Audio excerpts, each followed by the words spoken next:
그리스도의 신부로 살아가라 라는 제목으로 함께 말씀을 나누겠습니다.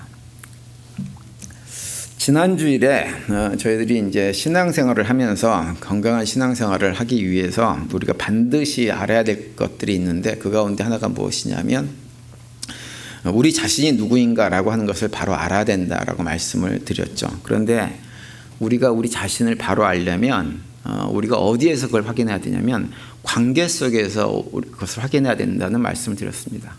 우리 사람이라는 존재는 사회적 동물이기 때문에 태어날 때부터 죽을 때까지 어떤 관계 속에서 살아가는 것이지 하늘에서 뚝 떨어져 가지고 나 혼자 독불장군으로 살아갈 수 있는 사람은 아무도 없기 때문에 그렇습니다.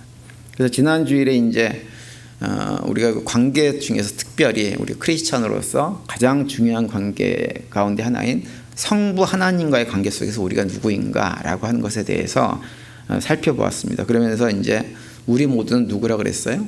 하나님의 사랑받는 자녀라고 했어요. 하나님의 사랑받는 자녀. 그냥 자녀가 아니고 사랑받는 자녀입니다. 그래서 우리가 하나님의 사랑받는 자녀들이기 때문에 사랑받는 자녀답게 천지 만물을 창조하신 그 하나님의 사랑을 받는 자녀들답게 당당함을 가지고 살아가야 된다라고 하는 말씀을 드렸죠. 그래서 우리 하나님 자녀들은 먹고 사는 문제 같은 것 때문에 연연해서 걱정하고 살아가지 않습니다. 또 사람들하고 경쟁하느라고 파이 멘탈리티 같은 걸 가지고 서로 막 경쟁하고 어떻게 해서든 내가 많이 가지려고 하는 삶을 살지 말아야 된다라고 하는 말씀을 지난주에 드렸습니다. 이제 오늘은 두 번째로 성자 예수님과의 관계 속에서 우리가 어떤 존재인지 그리고 성경은 우리에게 어떤 말씀을 하시는지에 대해서 말씀을 좀 드리려고 합니다. 먼저 고린도후서 11장 2절에 보면 이런 말씀이 있어요. 내가 하나님의 열심으로 너희를 위하여 열심을 내노니 내가 너희를 정결한 처녀로 한 남편인 그리스도께 드리려고 중매함이로다. 이렇게 말씀을 합니다. 사도 바울은 자신이 복음을 전해서 예수를 믿게 된 사람들을 향해 가지고 자기가 그들에게 복음 전하고 예수를 믿게 만들어준 이런 모든 일들이 꼭 무엇과 똑같으냐면 중매쟁이가 중매를 서는 것과 똑같은 일이었다라고 말씀을 하고 있는 거예요. 이 얘기를 하는 이유는 우리 성도들의 정체성이 무엇인가라고 하는 것을 강조하기 위해서 이 얘기를 하고 있는 거예요. 사도 바울이 복음을 전해가지고 사람들을 주님 앞으로 인도했던 그 일은 그들로 하여금 무엇이 되게 하기 위해서 그렇게 한 거냐면 예수 그리스도의 신부가 되게 하기 위해서 그렇게 한 것이라는 거죠. 그래서 우리가 예수 그리스도 우리가 관계 속에서 규정할 것은 뭐 여러 가지가 있지만 그 가운데 대표적인 것은 무엇이냐면 우리 모두는 누구냐? 그리스도의 신부라고 하는 거예요. 신부. 이걸 기억해야 됩니다.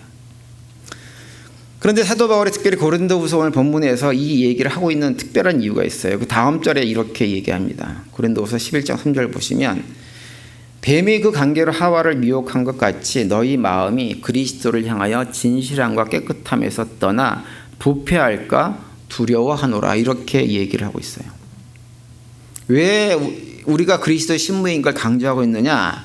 그리스도의 신부인 우리들이 성도들이 이 생을 살아가면서 전혀 그리스도의 신부답지 않은 모습으로 살아갈까 봐 걱정이 돼서 이 얘기를 하고 있는 거예요. 우리가 잘 알고 있는 대로 고린도 교회라고 하는 교회는 참 문제가 많은 교회였습니다. 특별히 그 고린도 교회가 위치하고 있었던 고린도라고 하는 도시는 로마 제국의 많은 도시들이 대부분 그러긴 했지만 그 가운데서 특별히 더 우상 숭배가 아주 극심했던 도시가 고린도라고 하는 도시입니다. 그래서 고린도 교회 교인들 대부분도 과거에 우상 숭배를 아주 심하게 했던 사람들입니다. 그러다 보니까 문제가 뭐냐면 예수를 믿고 난 다음에도 계속해서 예수님의 제자로 하나님의 자녀로 크리스찬으로서 하지 말아야 될 과거의 일들을 계속해서 하고 있었어요. 요즘은 인터넷이 발달이 많이 되어 있지만 지금으로부터 한 20년 전, 25년 전만 해도 인터넷이 없었습니다. 지금은 뭐 인터넷이 너무 발달돼 가지고 인터넷 안에서 온갖 것들을 우리가 다 할 수 있죠. 근데 옛날에는 그것이 없었고 뭐가 있었냐면 PC 통신이라는 것이 있었어요. 기억하시는 분들이 계실지 모르지만 제가 PC 통신이 있었던 시절에 이제 미국에 있으면서 한국의 젊은 청년들을 온라인으로 상담하는 일들을 좀 했었습니다. 주로 이제 한국에 있는 아이들이고 한국에서 성장하는 또 성장한 청년들, 20대 청년들을 주로 많이 상대해서 상담을 했는데요. 어느 날 저녁에 이렇게 상담 창을 여니까 어떤 자매가 상담을 요청을 했어요. 근데 그 자매는 얘기를 들어보니까 이제 며칠 있으면 이렇게 결혼식을 앞두고 있는 자매예요. 그런데 그 자매가 어떤 얘기를 하냐면 자기가 전날 아침에 나갔다가 하루 저녁 자고 그 다음날 저녁 늦게 돌아왔다는 거예요. 그런데 그 이유가 놀랐습니다. 왜 그렇게 나갔다가 하루 저녁 자고 돌아왔느냐? 지금 현재 며칠 있으면 결혼할 신랑을 만나기 전에 만났던 남자친구가 있는데 그 남자친구랑 여행을 1박 2일로 다녀왔다고 하는 거예요. 이별 여행인가 뭐 그런 것이라고 얘기를 했던 것으로 기억합니다. 그러면서 이제 그렇게 해놓고 나서 마음이 너무 힘든 거예요. 너무 힘들어가지고 그 안에 들어와서 상담을 요청을 했습니다. 그때 제가 그 자매한테 어떤 얘기를 했는지 지금은 잘 기억이 안 납니다. 그런데 그 자매 자체는 제가 잘 잊어지지가 않아요. 왜 그러냐면 그때 제가 그 자매하고 이런저런 상담을 하고 나서 어떤 생각이 들었냐면 그 자매의 모습이 꼭 우리 오늘날 현대를 살아가는 크리스찬의 모습과 너무 닮아 있다라고 생각이 들어서 그래요. 우리도 신부로 예수 그리스도의 신부로 결혼할 사람이 정해져 있어요. 그런데 가만 보면 우리가 이 땅에 살면서 딴 생각을 너무 많이 합니다. 과거를 버리지를 못해요. 그래서 과거를 붙들고 살아가는 우리의 모습이 너무나 많다고 하는 거예요. 예수를 믿고 그리스도의 신부가 되었으면 이제는 그리스도의 신부로서의 삶을 살아가는 것이 지극히 당연하죠.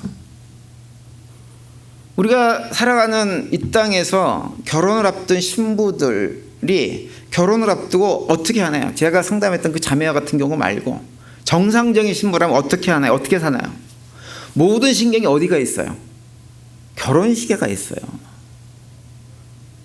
결혼식 하는 그날 주인공으로 내가 신랑에게도 그렇고 하객들에게도 그렇고 더 아름답게 보이기 위해서 꾸미고 가꾸고 마사지도 받고 화장도 하고 옷도 고르고 그냥 온통 머릿속에 드는 생각이 뭐냐면 결혼 그 식날을 위해서 모든 것들을 준비하느라고 정신이 없습니다. 그게 일상적인 정상적인 신랑을 둔 신부들의 모습이에요. 여러분 그런데 만약 그 신부가 결혼식에는 별로 관심이 없어요. 그리고 오히려 엉뚱한 곳에 관심이 있으면 그건 어떤 건가요? 아주 문제가 심각한 거예요. 그런데 고린도 교회 교인들이 그런 모습을 가졌다고 하는 거예요. 결혼해야 될 신랑이 있는데 그리스도의 신부로 우리가 부름을 받고 그 관계인데 뭘 자꾸 생각하냐면 옛날에 사귄 사람과 헤어진 것이 아쉬워가지고 신랑보다 그 어떤 대상에 마음을 두고 있는 거예요. 그래서 신랑의 눈을 피해가지고 과거에 하던 짓을 그대로 하고 있었던 사람들이 누구냐 하면 고린도 교회 교인들의 모습이었다고 하는 거죠. 사도 바울이 걱정하는 것이 바로 그것입니다. 신랑 되신 예수님보다 더 사랑하는 것이 우리에게 있어서는 안 되는데 그런 모습이 너무 많이 보인다고 하는 거예요. 영적인 간음을 하고 있는 거예요. 그런데 그런 모습이 고린도 교회 교인들에게만 보이는 것이 아니라 현대를 살아가는 우리 크리스찬들에게도 그런 모습들이 참 많이 보입니다. 그래서 사도 바울은 고린도 교인들에게 그 점을 강조하면서 이 복음의 말씀, 이 말씀을 오늘날 듣는 우리들에게도 다시 한번 강조하는 거예요. 우리가 누구냐? 그리스도의 신부다. 그러면서 그리스도의 신부다움을 지켜야 된다라고 말씀을 하고 있는 거죠. 오늘 우리가 읽은 본문 요한계시록 19장에 보면 우리가 이제 이 생을 마치고 나면 천국에 가서 신랑 되신 어린 양 예수 그리스도와 함께 혼인잔치를 하는 내용이 기록이 되어져 있어요.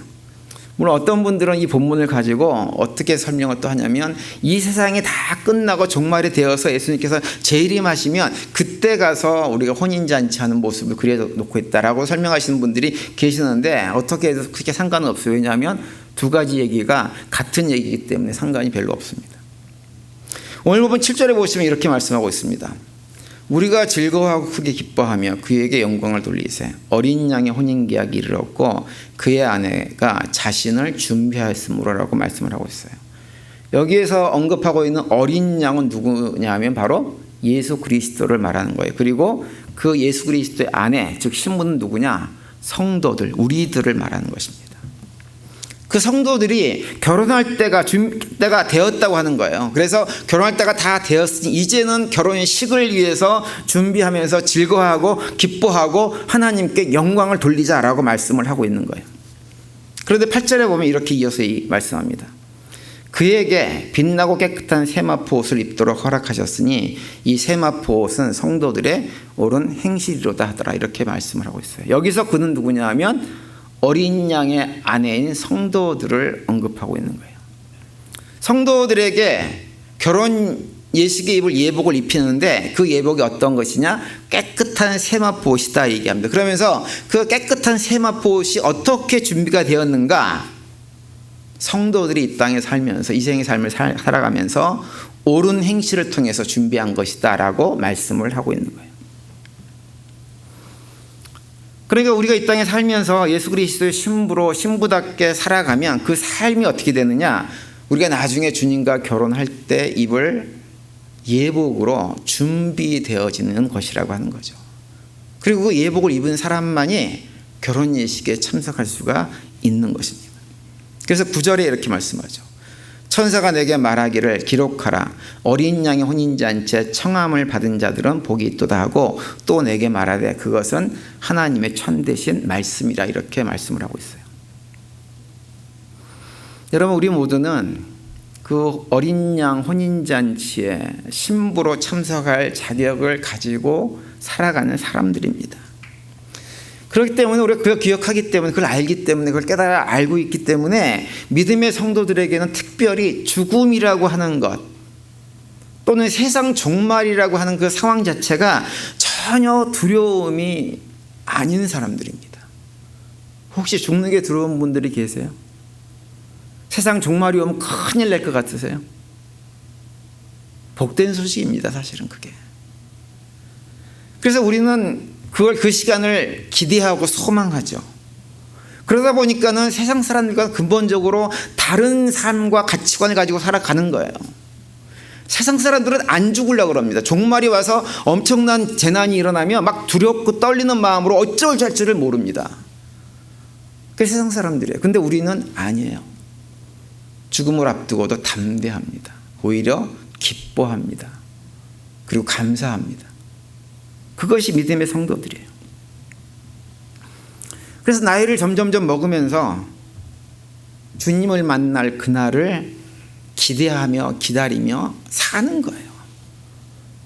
꼭 무엇과 똑같으냐면 군대를 갔다 오신 분들은 아실 거예요. 군대 간 사람이 제대할 날을 기다리는 마음이 있어요. 그 마음으로 사는 것이 우리 성도들이 가지는 마음이에요. 우리가 이 생을 마치고 나면 주님과 함께 혼인잔치에서 그분과 영원히 같이 사는 그날을 소망하고 살아가는 거죠. 어떤 분들은 그런 생각을 좀 하실 수 있어요. 이렇게 강대상에서 천국, 죽음 이후의 세계, 천국잔치 이런 얘기를 하면 목사님 그게 뭐가 그렇게 중요합니까? 중요한 건 이 생이죠. 이렇게 말씀하시는 분들이 있다고 있으세요. 그러면서 우리가 너무 죽음 이후만 생각하고 살아가는 것은 그건 현실 도피적인 생각입니다. 이렇게 얘기하는 분들이 많이 있으세요. 저한테도 그렇게 얘기하시는 분들이 서로 계세요. 그런데 사실은 죽음 이후를 분명하게 알고 그때가 무엇인지 그 상황이 어떤 상황인지를 알고 있는 사람들은요. 현실 도피적으로 살아가지 않습니다. 여러분 우리가 어딘가 여행을 떠났어요. 그런데 여행을 떠났다가 돌아갈 곳이 있고 그 돌아갈 곳에서 누군가가 나를 기다리고 있는 사람이 있다고 하는 것을 확신하면요. 여행 가서도 즐겁고 행복합니다. 열심히 여행을 합니다. 그래서 우리가 이 생을 마치고 죽음 이후에 주님을 만나고 혼인잔치라고 이런 것들을 알고 있는 사람들은 사실은 현실적으로 이 땅에서 훨씬 더 열심히 삶을 살아가요. 그래서 우리가 이 생을 마치고 천국 가서 주님과 함께 혼인잔치를 행한다라고 하는 이런 사실에 대한 소망을 가지는 것이 현실 도피적인 생각이 결코 아니에요. 여러분, 옛날에 우리 1970년대 때, 60년대 후반 70년대 때 한국에 많은 남자들이 간 곳이 있습니다. 어딘 줄 아세요? 중동에 일하러 갔어요. 왜냐하면 한국에서 먹고 살 것이 마땅치가 않고 한국에 있어 봐야 평생 집 한 채 마련하는 것이 요원하고 그런 시절이었습니다, 그때. 그래서 많은 사람들이 중동에 가가지고 일을 열심히 해가지고 돈 많이 벌어서 그걸 갖다 달러를 갖다 한국으로 보내줘서 그것이 한국 경제가 부흥하게 된 밑거름이 되었던 것이 사실이거든요. 그런데 그 당시에 사회적으로 좀 문제가 됐던 것들이 있어요. 뭐냐면 남편을 중동에 보내놓고 한국에 있는 아내들이 가정을 잘 지키고 남편이 보내준 돈으로 잘 저축해가지고 가정을 잘 꾸리고 자녀들도 잘 양육하고 집도 장만하고 이렇게 해서 하면 참 좋은데, 그것이 아니라 이따금 어떤 문제가 생기냐면 그 아내들이 바람나가지고 도망간 일들이 종종 있었습니다. 근데 그렇게 되면 어떤 일이 벌어지냐면 중동에서 그렇게 땀 흘려서 열심히 일하면서 돈을 하나도 안 쓰고 막 모으고 막 이랬던 사람들이요, 어떻게 되냐면 그 소식을 듣는 순간 그곳에서 삶이 무너져 버립니다. 그리고 그 다음부터는 일을 열심히 안 해요. 열심히 해서 돈을 벌어도 그걸 한국에다 보내지 않고 그 주변에 있는 카지노 같은 데 가가지고 돈 다 낭비해 버립니다. 그리고 삶을 완전히 망가진 채로 살아가요. 여러분, 그렇게 성실하게 돈 벌어서 아내에게 보내고 한국으로 보내고 열심히 살았던 그 사람의 삶이 그렇게 망가진 이유가 뭔가요? 한 가지예요. 돌아갈 곳이 없기 때문이에요. 기다려주는 사람도 없기 때문에 삶이 무너져 버린 거예요. 그래서 우리가 이 세상이 끝나고 나면 우리를 기다리고 계시는 분이 있다는 사실을 알면은요, 이 땅의 삶을 그때만 생각하고 그냥 막 사는 것이 아니라 훨씬 더 열심히 삶을 살아갑니다. 최선을 다해 살아가는 거예요. 그래서 우리가 예수 그리스도께서 혼인잔치를 준비하고 계시다는 사실을 알고 그걸 준비하고 살아가는 사람들은 결코 그런 마음이 현실 도피적인 마음으로 그렇게 하는 것이 아니에요. 그런데 우리는 어떤 사람들이냐? 그 날을 기대하고 소망하고 살아가는 사람들입니다.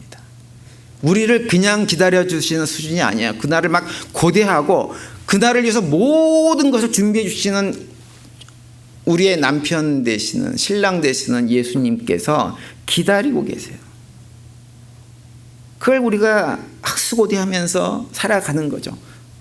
그것이 누구냐? 우리 어린 양의 신부된 우리들이 살아가야 되는 삶의 모습인 거예요. 그래서 우리가 그걸 알기 때문에 이 땅에 살면서 기쁨을 가지고 소망을 가지고 그분의 신부로 단장되기 위해서 최선을 다해서 이 땅의 삶을 살아가는 것입니다. 그렇다고 한다면 우리가 어떻게 이 땅에 살아가야 될까요? 그리스도의 신부로. 여러 가지 얘기할 수 있는데 첫 번째로 우리가 생각할 수 있는 건 뭐냐면 신부의 가장 기본적인 자세는 뭐냐면요, 기뻐하고 소망 가운데 살아가는 것입니다. 결혼식을 앞둔 처녀가 맨날 울상하고 있어요. 맨날 괴롭다 그래요. 괴롭다 그래요. 이게 정상입니까? 비정상이죠. 결혼식을 앞둔 신부는 마음이 들떠가지고 행복하고 기쁘고 신나고 이래야 정상인 거예요. 사랑하는 신랑과 함께 할 그 시간들을 기다리면서 그게 정상이에요. 요한복음 15장 9절에 보시면 예수님께서 이렇게 말씀하세요. 아버지께서 나를 사랑하신 것 같이 나도 너희를 사랑하였으니 나의 사랑 안에 거하라, 이렇게 말씀하세요. 신랑 되신 예수님께서 우리를 사랑한다고 말씀하시면서 그 사랑 안에 거하라 이렇게 말씀하는 거예요.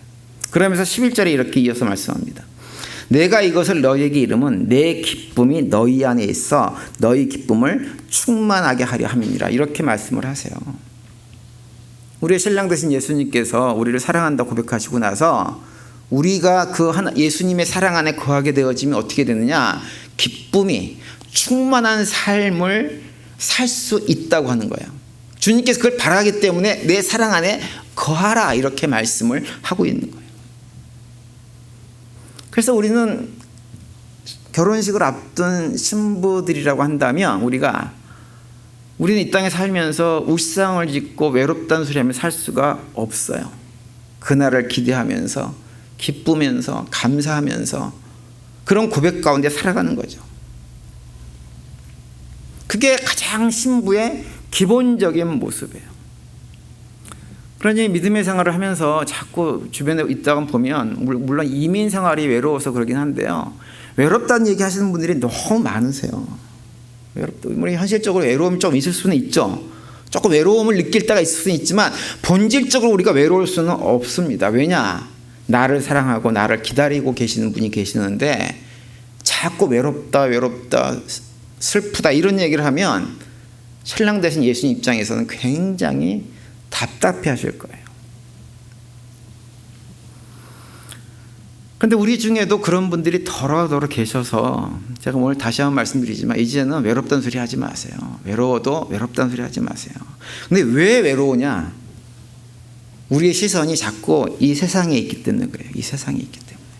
사람에게 있기 때문에 그래요. 신랑 되신 예수님에게 시선이 가 있어야 되는데 자꾸 시선이 다른 데가 있어요. 그러다 보니까 외롭다는 소리를 하는 거예요. 신랑에게 가 있으면 외롭지 않습니다. 그래서 우리가 스스로 점검해 봐야 돼요. 내가 믿음의 생활을 하고 있으면서도 자꾸 마음이 외롭고 쓸쓸해요. 그러면 내가 정말로 예수님을 제대로 믿고 있는 사람인지를 점검을 해야 됩니다.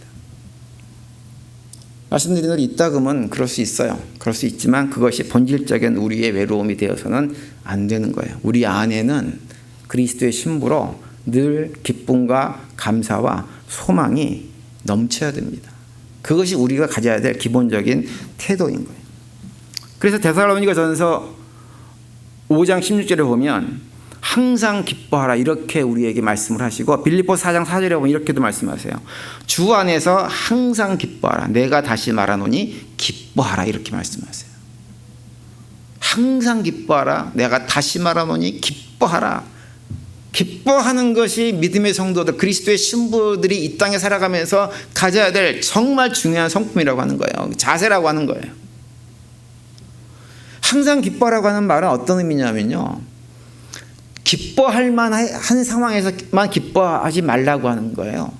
우리 이 땅에 살아가면서 기뻐할 만한 상황도 있지만 기뻐하지 못할 상황도 많이 경험을 합니다. 왜냐하면 타락한 육신을 입고 살아가는 주변 사람들 때문에 만들어진 여러 가지 죄악들, 그런 악한 상황들이 우리를 힘들게 만들고 어렵게 만들어요. 고난을 경험하게 만들어요. 그런 상황 속에서 우리는 그거 바라보지 말고 결혼할 신랑 바라보면서 어떻게 하라는 거예요? 기뻐하라고 하는 거예요. 그래서 주 안에서 기뻐하라고 얘기하는 거예요. 주 안에서. 주님 안에서 주님 바라보면서 기뻐하라는 것입니다. 이것이 그리스도의 신부들의 모습이에요. 세상 사람들과는 근본적으로 다르게 살아가는 거죠. 세상 사람들은 그냥 기뻐할 상황이 오면 기뻐하고 힘들면 불평하고 원망하고 누군가를 저격하고 이러고 살아갑니다. 그런데 그리스도 신부들은 아니에요. 좋을 때도 좋아하지만 힘들고 어려울 때도 우리의 시선을 주님께 딱 고정하는 순간 우리의 마음속에 기쁨이 찾아와야 돼요. 그것이 지극히 정상이에요. 신랑 되신 예수님을 바라봤는데도 기쁨이 없다라고 하면 그건 믿음의 본질적으로 문제가 있는 것입니다. 전 그런 의미에서 저에게 모든 성도님들이 이민의 삶이 참 힘들고 어렵고 외로운 면이 없는 것이 아니기 때문에 그런 것들을 경험하겠지만 그런 상황 속에서도 그리스도의 신부로서의 기쁨을 잃지 마시기를 간절히 바랍니다. 그 가운데 그리스도의 신부로 잘 준비되어 가지고 혼인 예식을 치르게 될 그날을 소망하며 이생의 삶을 신실하게 최선을 다해서 살아내는 우리 모두가 될 수 있게 되기를 바랍니다. 그리고 또 한 가지 우리가 그리스도의 신부라는 정체성을 가지고 산다고 하는 것은 어떤 것이냐면 이생의 삶을 살아가면서 그리스도의 신부로 마땅히 갖춰야 될 기본적인 자세나 태도나 마음가짐과 가치관들을 새롭게 하는 거예요. 준비하는 거예요. 거기에 대해서 성경에서 우리에게 많은 말씀을 해줍니다. 대표적으로 베드로전서 1장 15절 16절 보시면 이렇게 돼 있어요. 오직 너희를 부르신 거룩한 이처럼 너희도 모든 행실에 거룩한 자가 되라. 기록되었으되 내가 거룩하니 너희도 거룩할지어다 하셨느니라. 이렇게 말씀을 합니다. 여러분, 우리가 나중에 예수 그리스도를 만날 때 예수님의 신부답게 아름답게 거룩하게 단장되어져 있어야 되지 않겠어요? 이 땅에 살면서 그냥 전혀 단장은 안 돼 있고 화장도 안 돼 있고 분장도 안 돼 있고 마사지도 안 돼 있고 그냥 이상한 모습으로 있으면서 타락한 본성이 이끄는 대로 우리 마음속에 온갖 욕심과 욕망에 끌려가지고 살아가는 그런 모습으로 살다가 주님을 만나서는 안 되겠죠. 그죠? 그래서 오늘 본문에 방금 본 베드로전서 1장 15절에 보면 모든 행실에 거룩한 자가 되라고 우리에게 말씀하시는 거예요. 모든 행실에 거룩한 자, 세상 사람과는 다른 삶을 사는 모습을 갖추도록 최선을 다하라고 하는 거예요. 비록 완벽하게 우리가 그렇게 되지는 못할지라도 그렇게 되기 위해서 최선을 다하라고 하는 것입니다. 우리가 이 생을 살아가면서 그리스도의 신부로서 해야 될 일이 바로 그거예요. 열심히 단장을 해야 됩니다. 물론 그런 변화가 하루아침에 되는 것은 결코 아니에요.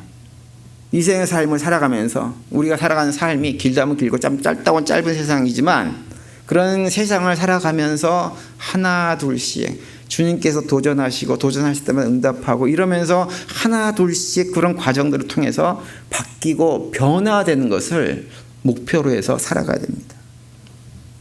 마치 이스라엘 백성들이 출애굽한 이후에 광야 생활을 하면서 광야 생활 가운데 출애굽 1세대가 다 죽어나갔던 것처럼 우리가 주님을 만나기 전까지 우리의 옛사람의 모습들이 다 죽어나가야 됩니다. 우리 안에 있는 탐욕으로 만들어진 여러 가지 악한 삶의 방식들, 의도와 행동들, 생각들 이런 모든 것들이 사라지게 하기 위한 노력들을 우리가 해야 되는 거예요.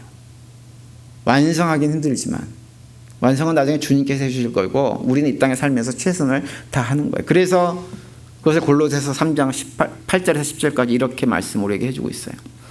이제는 너희가 이 모든 것을 벗어버리라. 곧 분함과 노여움과 악의와 비방과 너희 입에 부끄러운 말이라.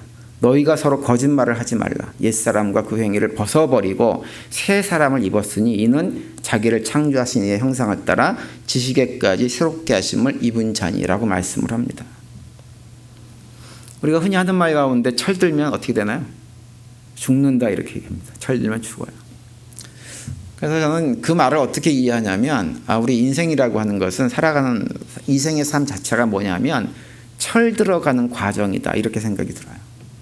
젊은 시절에는 그냥 내 욕심, 욕망이 너무너무 강력해가지고 내 힘으로 뭔가 막 이룰 수 있다라고 생각을 하고 실제로 뭔가 이루기도 하죠. 근데 우리가 나이가 점점 들어가면 어떤 생각이 드나요? 헛되고 헛되니 모든 것이 헛되다는 생각들이 점점 많이 듭니다. 다 이뤄놨던 것도 어느 순간 보니까 진짜로 헛된 모습으로 있는 것이 우리 인생입니다. 그걸 깨달아 아는 거예요. 점점 나이를 먹을수록 그런 것들을 깨달아 알게 됩니다. 그걸 깨달아 알지 못한 사람들도 있어요. 물론 있긴 있지만 많은 사람들은 그것을 깨달아 알게 되어지죠. 그래서 내 안에 있는 내 본성이 자꾸 요구하는 그런 욕망들이 쓸모없는 것이구나, 가치 없는 것이구나, 거기 끌려다니지 말아야 되겠구나라는 생각을 하면서 점점 그런 것들을 벗어버리며 사는 거죠. 그걸 갖다가 우리가 다른 말로 해서 성화라고 얘기하는 거예요. 그런 성화의 과정들이 되려면 믿음의 길을 걸어가면서 버릴 것은 버리고 정말 붙잡아야 될 건 붙잡는 삶을 살아야 돼요. 내가 그리스도의 신부답게 살아야 되는데 나로 하여금 그리스도의 신부답지 않게 만드는 것들은 과감히 버려버리는 거예요. 그리고 신부답게 만들어주는 것을 고민하고 말씀을 통해서 확인하고 그 신부답게 만들어주는 것을 붙잡아야 됩니다. 그러면서 점점 예수 그리스도를 닮아가고 그리스도의 성품에 참여하는 시간들을 통해 가지고 우리가 그리스도의 신부로 점점 준비되어 가는 것, 그것이 믿음의 성도들이 이 땅에 살아가는 삶의 모습이어야 됩니다.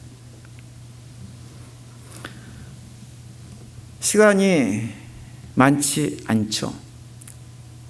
주님께서 에베소서 5장에 보면 때가 악하다고 말씀하시면서 세월을 아끼라고 말씀하셨어요. 아직 젊으신 분들은 그걸 잘 모를 텐데 나이가 먹고 나면 세월이 얼마나 빠른지를 점점점 느낍니다. 지금 80대신 우리 어르신들은 더 그렇게 느낄 거예요. 세월이 정말 얼마나 빨리 지나가는지 모릅니다. 안개와 같이 빨리 지나가는 것이 세월입니다. 그 빨리 지나가는 세월 동안에 우리가 시간을 낭비할 여력이 우리에게는 없습니다. 그 시간 하나하나를 쪼개서 어떻게 해서든지 그리스도의 신부다운 모습으로 만들어져 가는 일, 그 일을 최선을 다할 때 우리의 삶이 그 가운데서 세상 사람들이 알지 못하는 기쁨이 더 충만해지고 자유도 더 많이 느껴지고 주님께 주신 은혜와 복 가운데서 우리가 살아갈 수가 있게 되어지는 것입니다. 이번 한 주간도 그런 고백 가운데 그리스도의 신부로서의 삶을 살아가시면서 그 가운데 하나님과 동행하시고 주님께 주는 평강을 누리며 살아가는 복된 한 주간이 되시기를 간절히 축원을 드립니다.